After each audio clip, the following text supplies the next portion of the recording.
إن الحمد لله نحمده ونستعينه ونستغفره ونعوذ بالله من شرور أنفسنا ومن سيئات أعمالنا من يهده الله فلا مضل له ومن يضلل فلا هادي له وأشهد أن لا إله إلا الله وحده لا شريك له وأشهد أن محمدا عبده ورسوله صلى الله عليه وعلى آله وصحبه وسلم وبعد.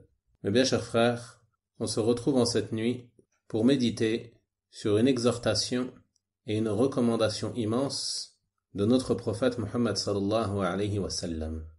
Celle-ci nous est rapportée par l'imam Muslim rahimahullah ta'ala d'après Abu Huraira radiyallahu anhu.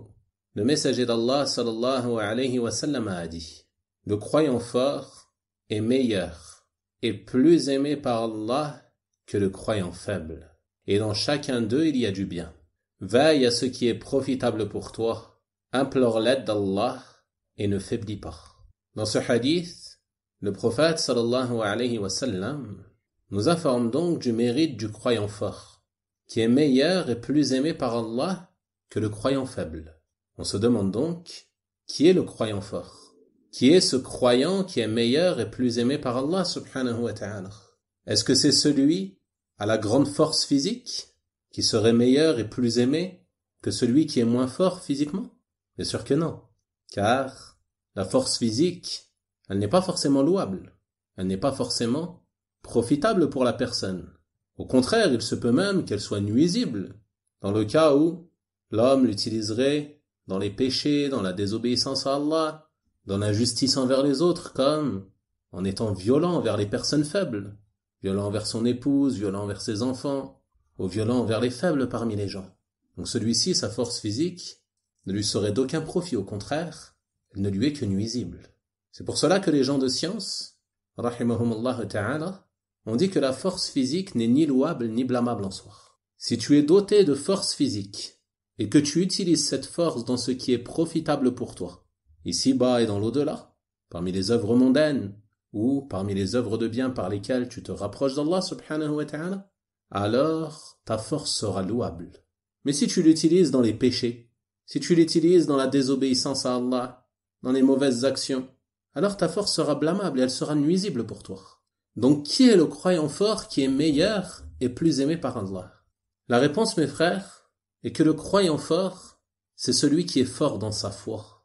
Celui dont la foi est forte, de sorte à ce qu'elle le pousse à accomplir tout ce qu'Allah subhanahu wa ta'ala a ordonné, à ne délaisser aucune de ses obligations, à être assidu à ses 5 prières, à verser sa zakat obligatoire, à jeûner son mois de Ramadan, à faire son pèlerinage obligatoire, à être bon envers ses parents, à ne pas être malfaisant envers eux, à être bienfaisant envers ses proches, envers sa famille, envers son épouse, envers ses enfants, envers ses voisins, et ainsi de suite. C'est lui le croyant fort.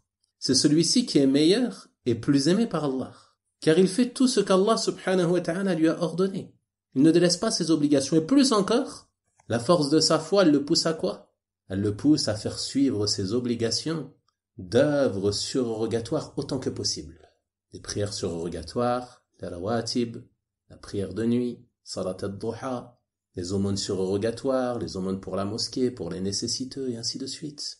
Le jeûne, le lundi et le jeudi, 3 jours par mois, les 6 jours de Shawwal, etc. parmi les œuvres surrogatoires. Et cela lui permet d'obtenir l'amour d'Allah. Comme il est venu dans un autre hadith, le hadith al-Qudsi. Mon serviteur ne se rapproche pas de moi par une œuvre que je n'aime plus que ce que je lui ai prescrit, les œuvres obligatoires. Et mon serviteur ne cesse de se rapprocher de moi par les œuvres surrogatoires, jusqu'à que quoi? Jusqu'à ce que je l'aime. Celui qui est assidu à ses obligations, et qui fait suivre ses obligations d'œuvres surrogatoires. C'est lui le croyant fort, et il est aimé par Allah subhanahu wa ta'ala. Tandis que le croyant faible, celui à la foi faible et déficiente, il se peut qu'en raison de la faiblesse de sa foi, il en vienne à négliger ses obligations. Il se peut qu'il ne soit pas assidu à ses 5 prières, qu'il en fasse sortir certaines de leur temps, parfois peut-être pour des biens vils de ce bas monde, en raison d'un travail, en raison d'études ou je ne sais quoi. Il se peut qu'en raison de la faiblesse de sa foi et de son avarice, il refuse de verser sa zakat obligatoire ou alors qu'il cherche à en diminuer le montant, à en sortir le moins possible. Il se peut que la faiblesse de sa foi le mène à négliger son jeûne, à ne pas adopter un comportement convenable lorsqu'il jeûne, et ainsi de suite. Et bien évidemment, la faiblesse de sa foi le pousse à négliger les œuvres surérogatoires. Il va négliger la prière de nuit, il va négliger les rawatib, il ne va pas donner de l'importance à la veillée durant ses nuits méritoires, par exemple, en raison de la faiblesse de sa foi. Si tu ressens cela, si tu ressens un manque d'enthousiasme dans l'adoration d'Allah subhanahu wa ta'ala, dans ces moments méritoires comme ces 10 dernières nuits du mois de Ramadan, sache que ceci provient d'une faiblesse de la foi. Et tu dois y remédier. Et le croyant faible également, il se peut que la faiblesse de sa foi le conduise à se laisser aller dans les péchés, se laisser aller dans les mauvaises actions, à regarder ce qu'il ne doit pas regarder, à écouter ce qu'il ne doit pas écouter, à dire ce qu'il ne doit pas dire, à faire ce qu'il ne doit pas faire, ainsi de suite. Il a donc beaucoup de manquements dans sa pratique religieuse et dans son comportement. C'est pour cela que le croyant fort est meilleur et plus aimé par Allah subhanahu wa ta'ala que le croyant faible. Ses bonnes actions sont plus nombreuses et ses péchés sont moins nombreux. Donc il est forcément meilleur et il est plus aimé par Allah subhanahu wa ta'ala.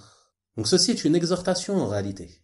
Il ne faut pas prendre cela comme une simple information, mais ceci est une exhortation et un encouragement à faire en sorte d'être un croyant fort, de faire les causes pour renforcer ta foi. Et comment faire pour renforcer sa foi? La foi, elle se renforce en multipliant les actes de bien. Quelle est la définition de la foi? Les gens de science, parmi les gens de la sunna, nous ont défini la foi comme étant croyance du cœur, parole de la langue, acte du corps. Et ensuite, qu'est-ce qu'ils ont dit? Elle augmente par l'obéissance à Allah. Elle augmente par l'obéissance à Allah. Plus tu obéis à Allah, plus ta foi augmentera. Plus tu es assidu à tes obligations, plus ta foi augmente. Plus tu ajoutes à cela des actes surérogatoires, plus ta foi augmente. Et elle diminue par la désobéissance à Allah. Elle diminue par les péchés. À chaque fois que tu commets un péché, c'est ta foi qui diminue. C'est pour cela que le prophète sallallahu alayhi wa sallam nous dit dans une autre recommandation: et fais suivre la mauvaise action par une bonne qui l'effacera. Fais attention de ne pas te laisser aller dans les péchés, car si tu te laisses aller, ta foi va diminuer, ainsi de suite.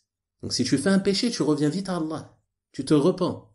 Tu le fais suivre d'une bonne action, afin que cette bonne action efface le péché, et afin d'entretenir ta foi. Tu dois être attentif à ta foi, ne pas la laisser diminuer. Dès que tu ressens une baisse de foi, tu dois te remettre en question, te ressaisir, revenir à Allah subhanahu wa ta'ala, faire un bilan avec toi-même, changer de comportement, délaisser les péchés, et revenir à Allah subhanahu wa ta'ala par les bonnes actions. Mais bien, chers frères, je pense que chacun de vous ressent en ces nuits une hausse de sa foi, en raison des efforts que chacun accomplit. Cette hausse de foi, tu dois la préserver. Ne laisse pas Ramadan se terminer sans veiller à entretenir ta foi qui est montée. Tu as aujourd'hui peut-être plus de facilité à faire le bien que tu as eu durant les autres jours qui sont passés. Pourquoi? Car tu as multiplié les efforts. C'est une conséquence de tes efforts. Ces efforts que tu fais durant ces nuits à rester éveillé dans la prière, la lecture du Coran, le rappel d'Allah, l'apprentissage de la science profitable, ces efforts, ils font monter ta foi, bi'idhnillah. Également, tu t'écartes des futilités, tu t'écartes des péchés, donc ta foi, elle est préservée de la baisse. Et cela, il faut veiller à l'entretenir tout au long de l'année. Cette foi qui a monté, il faut essayer de la garder haute afin de rester parmi les croyants forts. Et on demande à Allah subhanahu wa ta'ala de nous assister en cela et de nous préserver de tout ce qui pourrait faire baisser notre foi. Ensuite, le prophète sallallahu alayhi wa sallam, après nous avoir dit que le croyant fort est meilleur et plus aimé d'Allah que le croyant faible, il nous donne une précision importante et nous dit: et dans chacun d'eux il y a du bien. Il y a du bien dans le croyant fort, mais il y a aussi du bien dans le croyant faible. Et il précise cela afin que l'on ne s'imagine pas qu'il n'y a aucun bien dans un croyant faible, afin qu'on ne le méprise pas. Car dans tout croyant il y a du bien. Et aujourd'hui il est faible, mais peut-être que demain il sera fort, Inch'Allah. Il va se ressaisir, il va se repentir à Allah. Il va se remettre sur le droit chemin, il va veiller à faire des œuvres de bien, donc ne le méprise pas. Et toi, peut-être qu'aujourd'hui tu es fort, mais que demain, ta foi va baisser et tu seras faible. Et on demande à Allah subhanahu wa ta'ala de nous préserver. Donc dans chacun d'eux, il y a du bien. Dans tout croyant, il y a du bien. Aussi faible soit-il, quelle que soit sa situation, à partir du moment où il fait partie du nombre des croyants, des monothéistes, il sera toujours meilleur que quiconque parmi les mécréants. Et tu ne dois avoir aucun doute à ce sujet. Ensuite, le prophète sallallahu alayhi wa sallam, après cette exhortation, nous adresse une recommandation immense. Une recommandation très utile pour nous, qui est en réalité une recommandation que tu dois avoir en tête afin de la suivre dans ton quotidien. Il te dit, veille à ce qui est profitable pour toi. Cela paraît une évidence, mais pourtant, cela échappe à beaucoup de personnes. Veille à ce qui est profitable pour toi. Fais des efforts pour obtenir et accomplir ce qui est utile, ce dans quoi il y a un intérêt, un profit pour toi. Et ceci sous-entend également, et écarte-toi de ce qui est nuisible. Veille à ce qui est profitable et écarte-toi de ce qui te nuit. Car tout ce que l'on peut accomplir ici-bas est forcément d'une des 3 catégories suivantes. Ou bien c'est une chose qui est profitable pour toi. Dans ce cas-là, tu dois veiller à l'accomplir. Comme la prière, la zakat, les aumônes, le jeûne surrogatoire, les prières surrogatoires, la bienfaisance envers les parents, et ainsi de suite, parmi les choses qui sont profitables. La deuxième catégorie de choses, c'est ce qui est nuisible pour toi. Et ça, tu dois veiller à t'en écarter.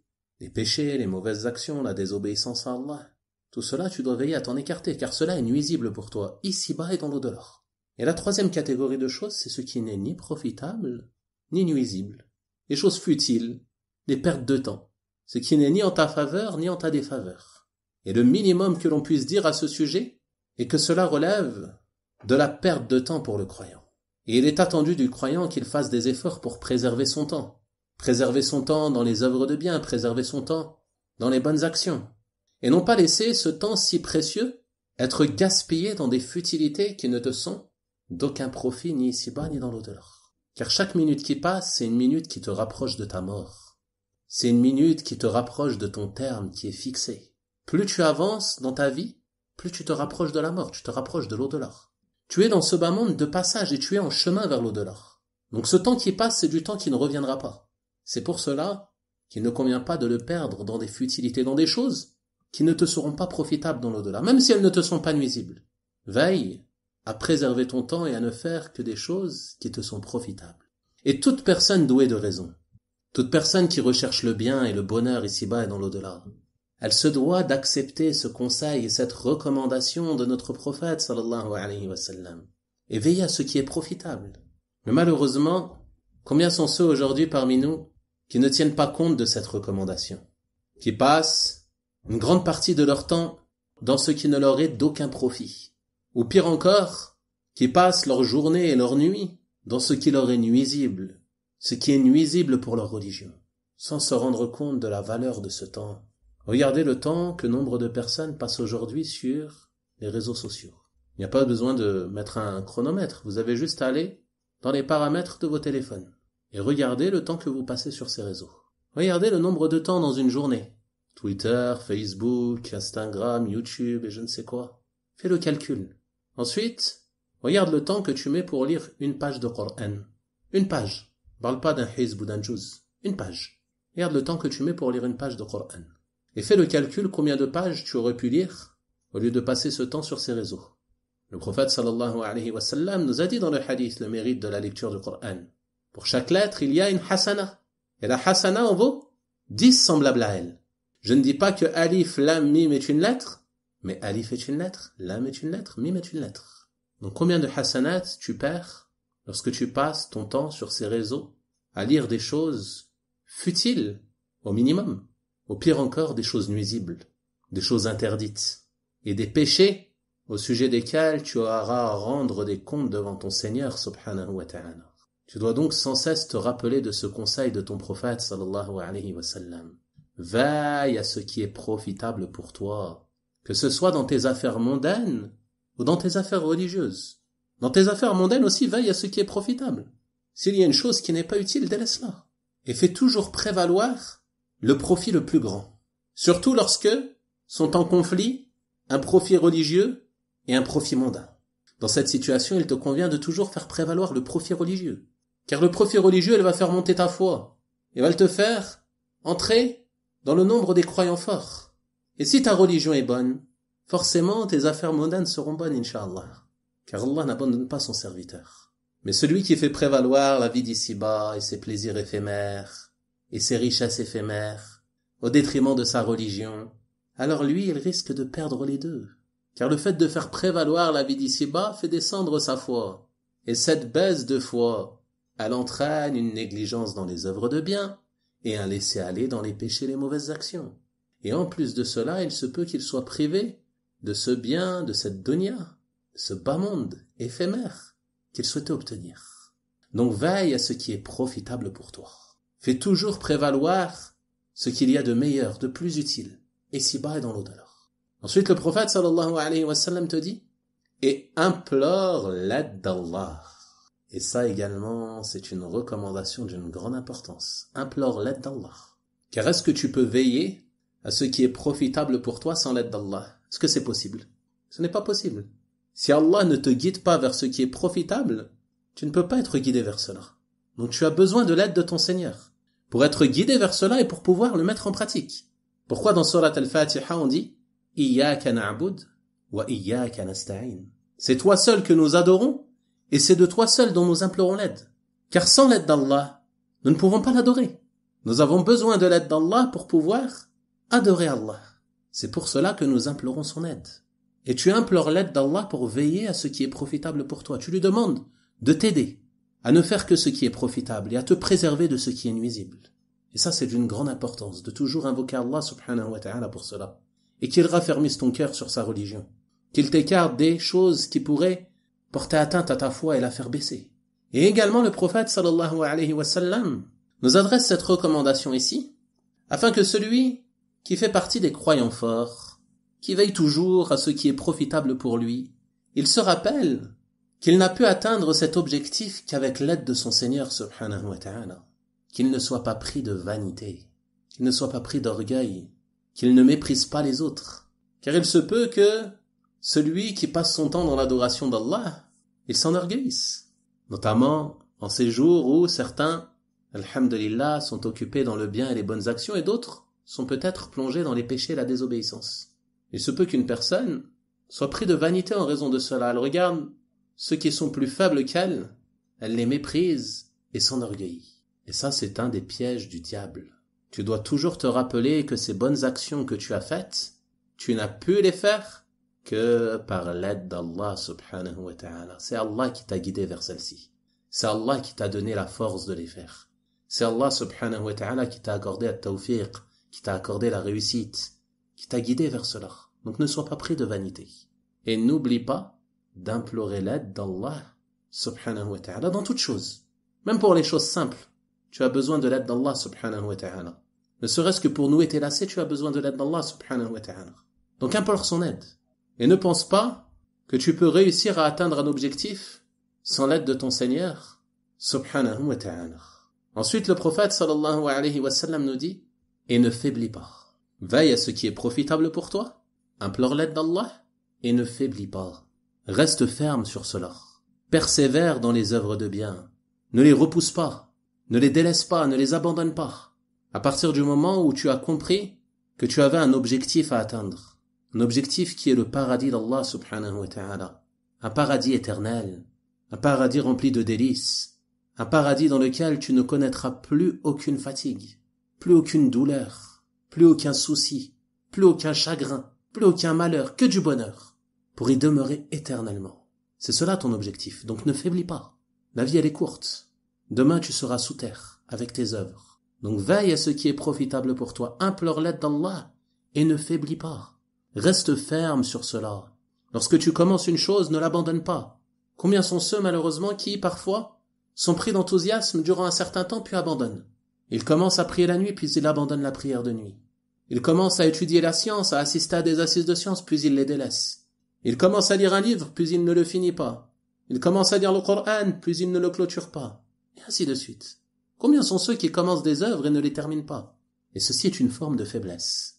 Donc veille à ce qui est profitable pour toi. Implore l'aide d'Allah et passe la troisième étape, qui est de ne pas faiblir, de persévérer dans le bien. Et notamment, à la fin de ce mois, comme on l'a dit, ne faiblis pas, tu as fait beaucoup de bien, masha'Allah. Tu es venu à la mosquée, tu as veillé, tu as prié la nuit, tu as jeûné durant ce mois, afin de profiter de la grâce divine, du pardon d'Allah subhanahu wa ta'ala, afin d'être affranchi du feu de l'enfer. Donc ne faiblis pas après cela, reste ferme. Persévère dans les œuvres de bien. Et dès maintenant la volonté de continuer. Je ne dis pas que tu vas continuer de veiller de la même manière que tu l'as fait durant ces nuits. Mais au moins, veiller à préserver une part de prière de nuit, une part de lecture du Coran, une part de jeûne, et ainsi de suite. Veille à ce qui est profitable pour toi. Implore l'aide d'Allah et ne faiblis pas. Ne sois pas pris de paresse. Et ne repousse pas toujours tout au lendemain. Beaucoup de personnes tombent dans ce piège du diable, qui est de toujours repousser à taswif. Je ferai, demain. Demain, je vais apprendre à lire l'arabe. Demain, je vais apprendre à lire le Coran. Demain, je vais lire le Coran. Demain, je vais mémoriser. Les années passent, il n'a toujours rien appris, il ne sait toujours pas lire, il n'a pas lu le Coran, il ne l'a pas terminé, il n'a pas étudié la science. Pourquoi? Demain, je vais commencer. Combien sont ceux à tomber dans ce piège du diable, d'avoir de faux espoirs? Demain, tu ne sais même pas si tu seras vivant. Il se peut que demain, on prie sur toi. Donc œuvre aujourd'hui. N'attends pas demain. Œuvre aujourd'hui, afin de mourir sur le bien. Et lorsque tu entreprends une chose, reste ferme sur celle-ci. Ne la délaisse pas. Ne te laisse pas non plus tromper par le diable qui va te distraire vers une autre œuvre. Notamment dans l'étude de la science. Il dit, je veux étudier un livre de croyance. Il commence un livre, il commence à l'étudier, le diable vient à lui et lui dit, mais il y a un cours de fiqh aussi. Ah oui, c'est vrai, je vais l'apprendre, je vais aller suivre le cours de fiqh. Il délaisse le cours de croyance, il va dans le cours de fiqh. Et ainsi de suite. Également dans la mémorisation. Il commence à apprendre une sourate, il apprend les 2-3 premiers versets. Ah, j'ai envie d'apprendre celle-là finalement. Il va apprendre une autre, puis une autre. Et les années passent, il n'apprend rien en réalité. Et ça, c'est une forme de faiblesse. Donc veille à ce qui est profitable pour toi. Implore l'aide d'Allah et ne faiblis pas, reste ferme, ne sois pas pris de paresse. Et lorsque tu entreprends une chose, veille à la terminer et à ne pas la délaisser. Ceci était donc une recommandation immense de notre prophète Muhammad sallallahu alayhi wa sallam. Et je demande à Allah subhanahu wa ta'ala de nous aider à la mettre en pratique et de faire de cette assise une preuve pour nous et non pas contre nous au jour de sa rencontre. Wa sallallahu wa sallama wa baraka ala nabiyyina Muhammad wa ala alihi wa sahabatihi ajma'in walhamdulillahi rabbil alamin wa barakallahu fikum.